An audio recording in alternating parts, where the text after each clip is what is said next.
یہ اختلاف رائے نا ہے بہت خوبصورت. ویسے اگر آپ دیکھیں تو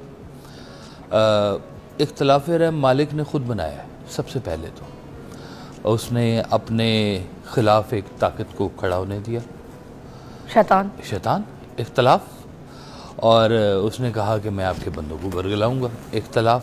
اب مالک نے ہونے دیا اور کہا کہ یہ ایک قسم کا یوں کہہ لیں کہ نتارہ ہے, سیگریگیشن ہے اچھے اور برے کی پہچان کے لیے.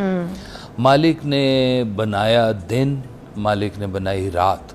ایک ڈے لائٹ ہے, ایک بالکل گھپ اندھیرا ہے. اختلاف دونوں کے اندر, موسموں میں اختلاف, رنگوں میں اختلاف. ایک بنایا مرد, ایک بنائی عورت. اور یہ سارا اختلاف حسن اختلاف ہے اگر اس کو آپ کھولنا شروع کریں تو. اور ہر انسان بھی ایک مزاج کا نہیں, اللہ تعالیٰ نے انسانوں کے مزاج میں بھی اختلاف بنایا ہے. ایک ہی گھر میں پیدا ہونے والے بچے مختلف المزاج بچے پیدا ہوتے ہیں. بالکل. ایک ہی ماں نے پالا ہوتا ہے, وہ ایک بچہ اور مزاج کا, ایک بچہ اور مزاج کا ہے. اب یہ جو مزاج آشنائی جو ہوتی ہے نا, یہ بڑے لوگوں کا کام ہوتا ہے. چھوٹے لوگ اس بحث میں پھنستے ہیں کہ تم نے ایسا کیوں کہا. وہ سرکار وائس صاحب نے ایک جگہ پہ لکھا ہے کہ ایک شخص نے دوسرے شخص سے پوچھا تم نے وہ کتاب پڑھی ہے؟ اس نے کہا نہیں, میں نے دوسری کتاب پڑھی ہے. ہماری کتابیں لڑ رہی ہیں آپس میں کیونکہ نظریات اس کے اور ہیں, اس کے اور ہیں. اچھا, اب اگر ہم اختلاف کو اتنا ہی برا سمجھتے تو کچھ عرصہ پہلے کی بات ہے کہ یہ ہندوستان میں حضرت خواجہ معین الدین چشتی علیہ رحمت تشریف لائے, اور آپ مسلمان اور آپ کے ارد گرد سارا کلچر ہندو کا. اگر وہ کہتے کہ بھئی ان کا تو بہت اختلاف ہے مجھ سے, میں کیوں ان کو تبلیغ کروں, یہ تو فنار ہیں اور یہ ایسے ہیں, تو لیکن انہوں نے اس مزاج کو حسن مزاج سے تبدیل کیا. اگر ہم لوگوں کو ایسے ہی ریجیکٹ کرنا شروع کریں نا تو ہمارے پاس کچھ بھی نہیں رہ جائے گا.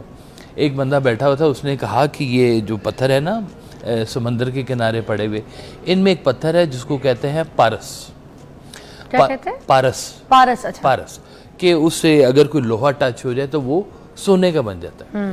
تو اس نے کہا کہ میاں دیکھ لو ان پتھروں میں ایک پارس ہے, تم نے اس کو ڈھونڈا. اس نے کہا ٹھیک ہے. وہ پتھر اٹھاتا, اس کی لوہے کی انگوٹھی تھی, ایسے رگڑ کے دیکھتا کہ سونے کی بنی ہے, نہیں, پانی میں پھینک دیتا. پھر اٹھاتا, پھر چیک کرتا, اور پھر اس کو پانی میں پھینک دیتا. کرتے کرتے اتنا ہیبیچول ہو گیا ریجیکٹ کرنے کے, کس وقت پارس آیا, لگا سونے کی بنی, اور وہ پارس پانی میں چلا گیا. ہم بھی شاید لوگوں کو نا اسی طرح سے ریجیکٹ کرتے جا رہے ہیں کہ نہیں یہ ہمارے کام کا نہیں ہے, چھوڑ دو. کئی تو رشتہ داریوں کو بھی ایسے چلا رہے ہوتے ہیں کہ ان سے کوئی فائدہ نہیں ہو رہا, مجھے چھوڑ دو, اس کو بھی چھوڑ دو, یہ میری بات نہیں مانتا, چھوڑ, یہ میرا پوائنٹ آف ویو نہیں سمجھتا, چھوڑ دو. چھوڑتے چھوڑتے انسان تنہائی کا شکار ہو جائے گا. اب دیکھیں ایک بڑا معتبر ریلیشن ہے میاں بیوی کا. بیٹی اپنے گھر پلی ہوئی ہے, بیٹا اپنے گھر پلا ہوا ہے. دونوں کے مختلف مزاج ہیں, دونوں کی پرورش کے انداز مختلف ہے, لیکن جب وہ کٹھے ہوتے ہیں تو بجائے ایک دوسرے کو سمجھنے کے اپنا آپ ایک دوسرے کے اوپر امپوز کرنا شروع کر دیتے ہیں.